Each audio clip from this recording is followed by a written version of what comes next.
Title: My 36M, wife, 34F, cheated on me, lied through her teeth, and made me question my sanity. Now I finally know the truth. Part 1. The beginning of the end. Hey Reddit. I've been lurking here for a while, never thought I'd actually post something this personal. But lately, everything's been eating me alive. I'm hoping writing it out might help me breathe again, and maybe it'll help someone else spot the red flags before it's too late. I've been married to my wife, let's call her Claire, for 9 years. We met through friends at a barbecue, hit it off fast. She was loud, fiery, funny as hell, that kind of magnetic personality that lights up a room. Honestly, I fell hard and fast. Back then, she made me feel like the luckiest guy on earth. We had good years, like, genuinely good. Laughed a lot, traveled when we could, even just dumb movie nights on the couch. It wasn't perfect, nothing ever is, but I thought we had something solid.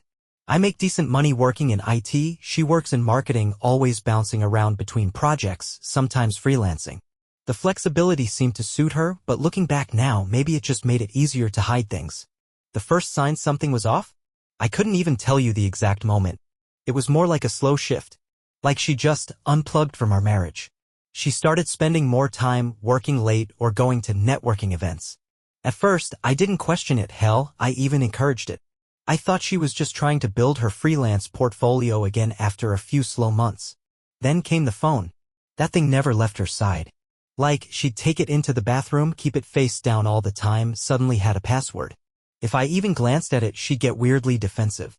Privacy is important, she'd say, like I was some control freak. I shrugged it off. I wanted to trust her. I've never been the jealous type. I remember one night, this was maybe 3 months ago, we were out at dinner, and her phone lit up with a text while she was in the bathroom. I didn't mean to look, it just lit up right there in front of me. The name was saved as Jess Yoga, but the preview of the message said, I can't stop thinking about last night. You drive me wild. My stomach dropped. I didn't even finish reading it. I put the phone down and tried to act normal when she came back. I didn't confront her. I froze. Told myself maybe it was Jess and maybe she was talking about a damn yoga class. But that was the moment the seed got planted. The one that made me start looking closer. Watching the way she acted when she texted. The way her smile changed when she looked at her phone. The new lingerie she bought and never once wore for me. I kept thinking, am I paranoid? Am I losing it? Why would she cheat? We weren't fighting, we weren't cold, at least, not until recently.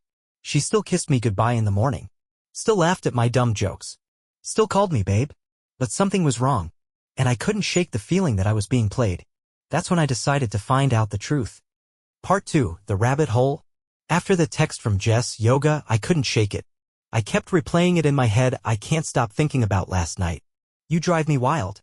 There was no way in hell that was a yoga friend, unless her idea of yoga includes bending people over emotionally and physically. But I still didn't want to jump to conclusions. I needed proof. Real proof. So I started paying attention, like, really paying attention. First thing I noticed was her schedule suddenly had more gaps in it. She used to tell me she had client meetings downtown, but when I asked for details, they got vague fast. Oh, just a quick consult or nothing big, just some branding stuff. But she couldn't even tell me the company's name half the time. So I did what I never thought I'd do. I checked our shared Google Calendar and compared it to her credit card activity. We've got joint accounts, I set them up myself years ago when we got married. At first, I didn't notice anything major, just a few Uber rides that didn't add up. She'd say she was going to Midtown, but the Uber dropped her off in some random neighborhood in the West End, same place, more than once. Then came the hotel charge. It wasn't even a nice place, just a standard business hotel. She tried to say it was for a last-minute client booking, that she crashed there because the meeting ran late and she didn't want to disturb me by coming home at 1 a.m. Bulls ****. Claire hated cheap hotels. She was the kind of person who booked Airbnbs with exposed brick and $8 artisanal soap. No way she randomly stayed at a Holiday Inn on the outskirts of town for a client meeting. It just didn't track. So I made a decision that still makes me feel sick. I installed a GPS tracking app on her car. I know. That's messed up. I felt disgusting doing it. But at that point, I was losing sleep. I couldn't focus at work. My chest would tighten every time she picked up her phone. I needed to know. The next time she said she had a networking dinner, I watched the tracker. She drove across town straight to that same hotel. And stayed there for 3 hours. I waited at home like a clown, texting her, hope your meeting's going well, and getting back, yep. Just wrapping up now, smiley face. I don't think I've ever felt rage and heartbreak hit me at the same time like that before. It was like watching your whole life burn down slowly while you're trapped inside it. And the person lighting the match? The one you loved most. I didn't confront her that night. I couldn't. I needed to be sure. I wanted to see his face, the bastard she was meeting. So I started planning the next move. That's when I decided to find out the truth. Part 3, the setup. After the GPS confirmation, I was done with the guessing games. No more, maybe I'm just imagining things, or maybe it's nothing. This wasn't paranoia. This was betrayal, plain and simple. But here's the thing, I didn't want to just confront her and get another round of lies. I knew Claire. She was good at twisting things, crying on cue, spinning stories so fast you'd forget what you were even mad about. I needed to outsmart her. I needed a smoking gun. So I called in a favor. One of my buddies from college, let's call him Nate, does freelance PI work. He mostly tracks down people skipping on debt or runs background checks for companies, but I knew he had the gear and the mindset. I trusted him. I told him everything. Every little suspicion, every hotel visit, even the fake Jess message. To his credit, Nate didn't judge. He just said, all right, man. Let's get you the truth. He set up a small camera rig that I could plant inside her car, facing the driver's seat and the passenger side. I figured if she was picking someone up, we'd get a glimpse. He also gave me a sound recorder for her purse, one that turns on when it detects voices. Again, yeah, maybe I crossed lines.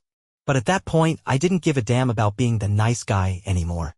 She blew up our marriage the moment she let someone else into our bed, even if it was just a hotel bed on the outskirts of town. So the following week, she told me she had another late meeting, a branding pitch that, according to her, might lead to a huge gig. I played dumb. Told her I was proud of her, that I'd order some takeout and have a beer waiting for when she got home. She smiled and kissed me on the cheek like everything was normal. I watched her leave from the window. Waited until she turned off our street. Then I followed her. I stayed a few cars behind. It wasn't hard, she's a distracted driver and always fiddling with her playlist. She didn't notice. I tailed her all the way to that same damn hotel. But this time I parked across the street. 10 minutes later, a guy pulls in. Mid-30s, smug-looking, slick haircut, one of those guys who looks like he gets his beard professionally shaped. He walks in. A minute later, she texts me. Just got here. Wish me luck, Red Heart. I stared at the screen for a solid minute. My hands were shaking. I texted back. Good luck, babe. Knock, am dead. She knocked someone, all right. They didn't come out for over an hour. When they did, they were laughing. Holding hands. She wore a different jacket, one I hadn't seen before, like she brought a change of clothes just to play house with this clown. They kissed right there in the parking lot like it was some goddamn rom-com. She even adjusted his collar like she was his wife. And that was it. That was the moment something inside me snapped. Not in a violent way.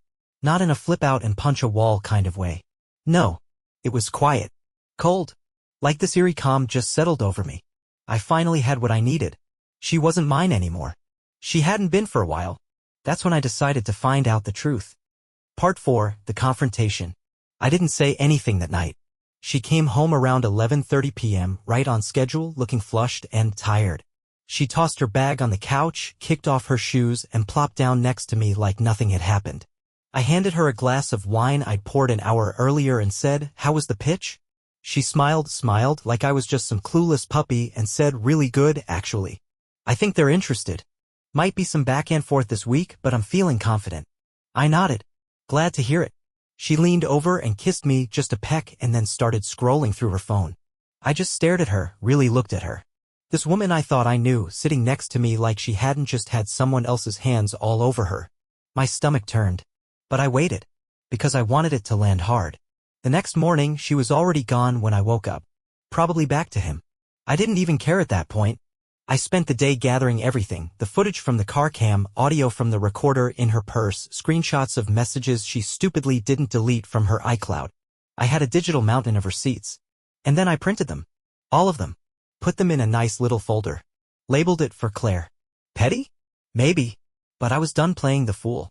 That night, when she walked in, I was waiting at the kitchen table. No TV on. No dinner. Just me, the folder, and the coldest stare I could muster. She looked confused. What's up? I slid the folder across the table. You tell me. She opened it. Her face changed fast, confusion to panic to anger to theater. The tears came fast, right on cue.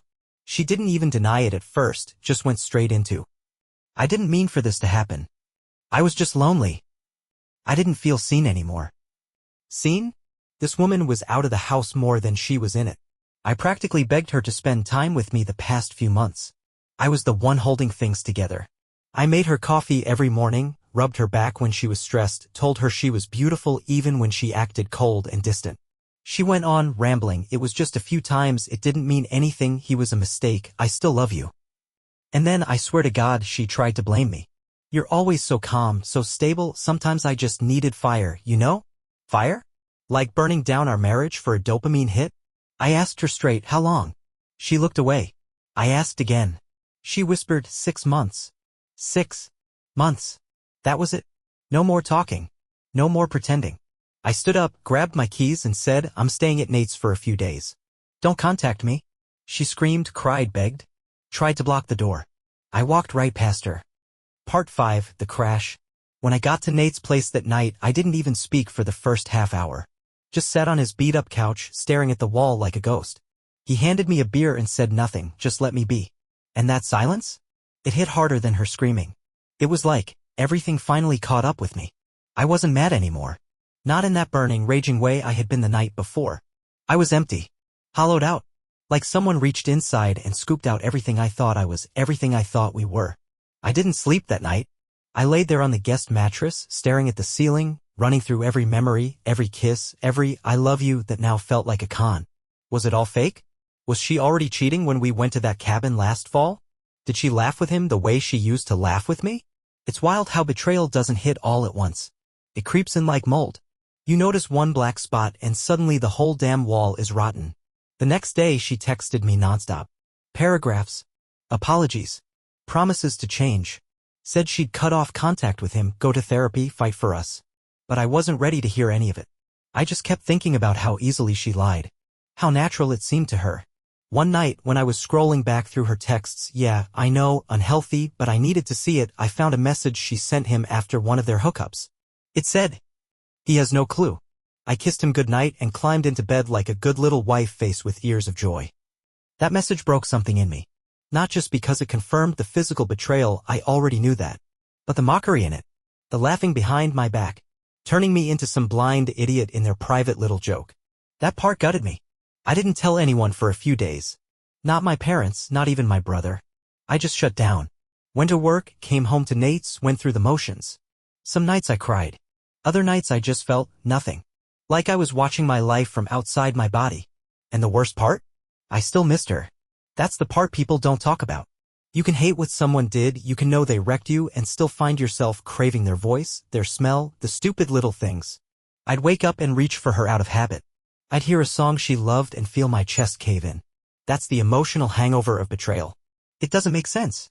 It doesn't care that you've been wronged. It just hurts. Part 6, The Turning Point. About a week after I left, I started to feel different. Not better exactly, just clearer. Like the fog was thinning out and I could finally see what was actually in front of me. I still hadn't replied to her texts. She'd sent dozens. Voice messages too. I didn't open most of them. Just seeing her name pop up made my stomach twist. But one morning I cracked. Curiosity got the better of me. I listened to the latest one. She was crying. Her voice was shaky, begging me to come home. She said she was broken without me. That she was scared, ashamed, willing to do anything, counseling, honesty, whatever it took. She said she missed us. And for a second, a tiny second, I felt this flicker of sympathy. This tug in my chest that wanted to believe her. That stupid part of me that still remembered her laugh, the way she'd curl up next to me when she was cold, how she'd look at me like I was the only person in the world. But then I remembered the folder. The text messages. The hotel parking lot. The way she looked at him. That was real too. I needed more time, so I messaged her first time since the confrontation. I need space. Don't contact me for now. I'll let you know when I'm ready to talk. She replied immediately. Okay. I understand. Just, I love you. Please don't give up on us. I turned off notifications after that. I didn't block her, not yet, but I needed silence. That same night, I talked to Nate. Told him everything. Every thought, every doubt, even the part of me that still wanted to believe in her. He didn't judge. Just listened. Then he said something I won't forget. You're allowed to grieve her. Even if you never go back. That version of her, the one you loved, she's gone. Mourn her like a death, man. Because it is a loss. Just don't confuse your grief with forgiveness. That hit hard. I realized I was holding on to a ghost. The Claire I missed wasn't real anymore. Maybe she never really was. Maybe she was a version she played for me. Or maybe she changed, got bored, or selfish, or whatever, and I just didn't want to see it. But now I had seen it. All of it. And once you see the truth, you can't unsee it. Part 7. Torn between two fires. I spent the next few days in limbo. You'd think once you catch someone cheating, it's a clean break, pack your things, slam the door, never look back. But it's not that simple. At least, it wasn't for me. Every time I thought I was ready to file for divorce, that little voice crept in, what if it was a mistake? Or what if she really meant it when she said she still loves you? I hated that voice. But it was loud. And stubborn. Part of it was pride. I didn't want to admit that I'd spent nearly a decade building a life with someone who could look me in the eye and lie like it was nothing. I didn't want to accept that I'd given my loyalty, my time, my everything to someone who saw me as boring. Predictable. A placeholder. But deeper than that, if I'm being totally honest, was the fear. The fear of starting over. Of being alone. Of having to explain to people why we split. Of losing not just her, but the life we built, the routines, the in-jokes, the friends who came in pairs. That's the kind of fear that sneaks in when you're brushing your teeth or staring at the ceiling at 2 a.m. One night, I went home just to grab a few things. She wasn't there, I timed it that way on purpose. But walking through that front door hit me like a freight train. The smell of her perfume still lingered in the hallway. Her shoes by the door. Our photos on the wall, smiling faces that felt like strangers now. There was even a little post-it note on the fridge in her handwriting, by Almond Milk Red Heart, like nothing had changed. I stood in the kitchen for 10 minutes just feeling everything. Anger. Grief. Shame. Nostalgia. 100 emotions all crashing over me like a wave I couldn't escape. That's when I saw the wedding photo. We had this framed shot from our ceremony, us standing under a huge oak tree, her in that ivory dress, me looking like I actually believed in forever. I picked it up and just stared. I whispered out loud, "Who the hell are you?" And I wasn't sure if I was asking her or me, because I didn't recognize either of us anymore. When I left that night, I didn't cry. I didn't rage. I just felt tired. Soul tired. Like my heart had been running a marathon I never signed up for. But as I pulled away from that driveway, I felt something else too, a flicker of clarity. I realized that no matter how much I missed the idea of her, I couldn't live with the reality of who she'd become. And maybe, just maybe, that was enough to finally choose me. Part 8. Choosing me.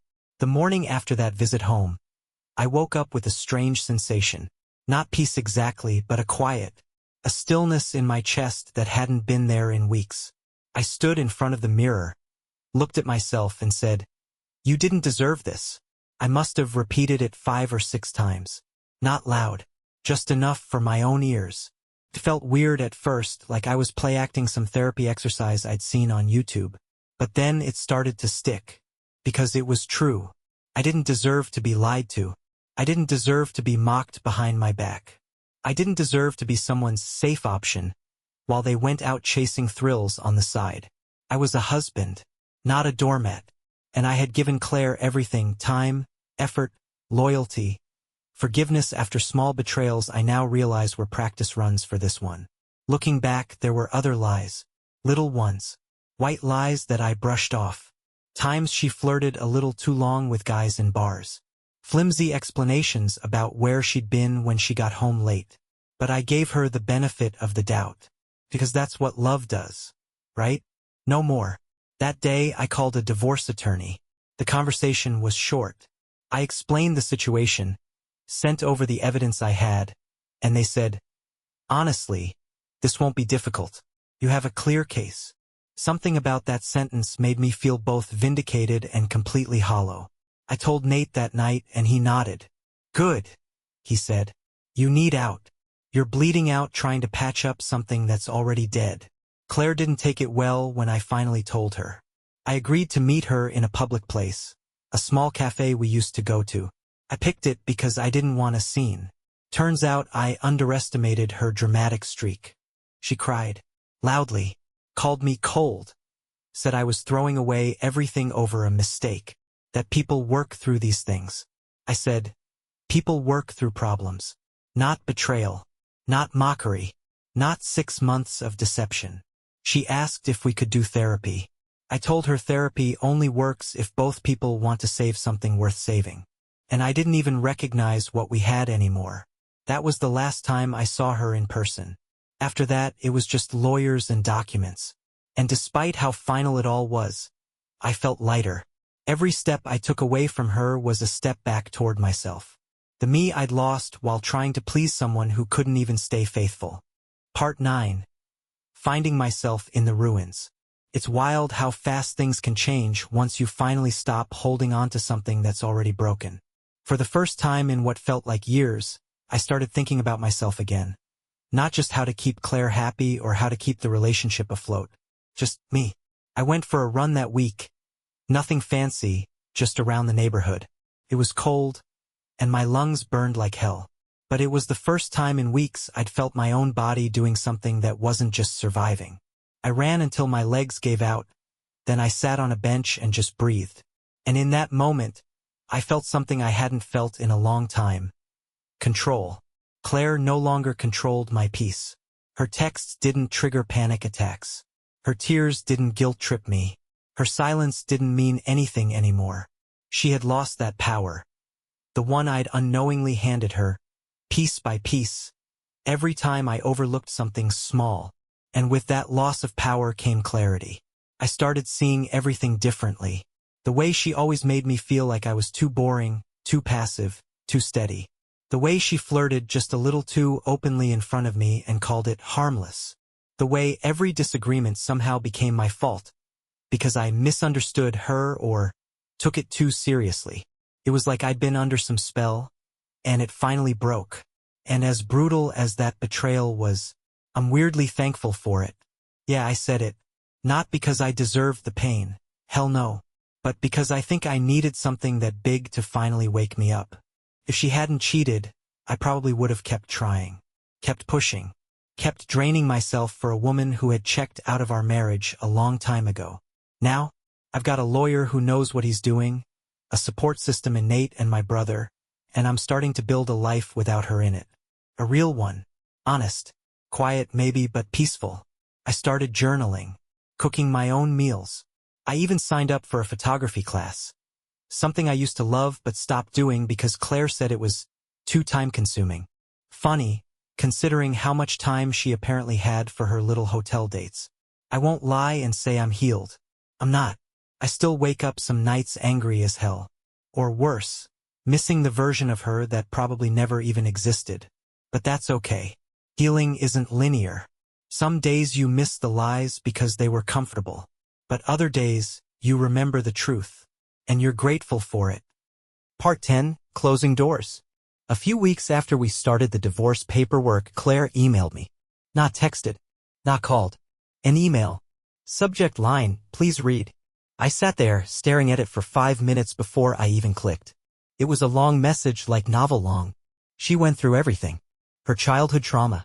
Her fear of settling. How she never expected to become the kind of woman who cheats but somehow lost herself along the way. She apologized again, not just for the affair, but for the gaslighting, the lies, the manipulation. She ended it with, I know I've lost you and I probably deserve that. But I just wanted you to know you didn't fail me. I failed you. I'm sorry. And weirdly, I didn't feel angry. I didn't feel pity either. I felt done. I didn't reply. I didn't need to. She wasn't wrong, she did fail me. But this wasn't about punishment anymore. It was about moving on. Later that week, I took down the last of our photos from the apartment I was still technically co-leasing. That wedding picture, the one from under the oak tree, I didn't smash it or burn it. I just put it in a box, sealed it, and slid it under the bed. Because I wasn't pretending it never happened. But I wasn't letting it define me anymore, either. I went out that night with Nate and some coworkers. It was the first time in months I actually laughed without it feeling forced. We had beers, played darts, talked trash. One of the girls from accounting, Rachel, sat next to me and asked how I was doing. I told her better than I expected. She smiled and said, you seem lighter. And I did. I felt lighter. I wasn't the guy who got cheated on anymore. I was just a guy. A guy who went through hell, sure, but who came out the other side with both eyes open. And for the first time in a long time, I wasn't looking backward. Part 11, Redefining Love. It's funny how betrayal makes you re-examine everything you thought you knew about love. About commitment. About yourself. For a while, I thought maybe I'd never trust anyone again. That's how deep it cut. Because if Claire, the person I laughed with, traveled with, built a life with, could betray me so casually, who couldn't? But then I realized something important. It wasn't love that betrayed me. It was her. She misused my love. She weaponized my loyalty. That doesn't mean love itself is broken. Just that I gave it to the wrong person, or maybe the right person who made the wrong choices and refused to own them until it was too late. So I started thinking, what do I actually want in love now? Not the fantasy. Not the power couple image Claire used to chase on Instagram. Not the dinners out with forced smiles or the couple selfies with hashtags like #blessed while our foundation quietly rotted. I want someone real, honest. Someone who sees loyalty not as a given, but as a choice they make every day. Someone who doesn't just take, who gives back. Not flashy, not perfect, just present. I've had enough of half-truths and emotional games to last a lifetime. And more importantly, I want to be that kind of partner, too. I know I wasn't perfect. I wasn't always emotionally available. I buried stress instead of talking about it. I didn't always notice when she was pulling away. Maybe because I didn't want to see it.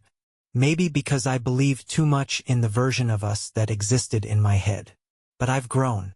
This pain, this entire experience, it's changed me. Not into someone bitter.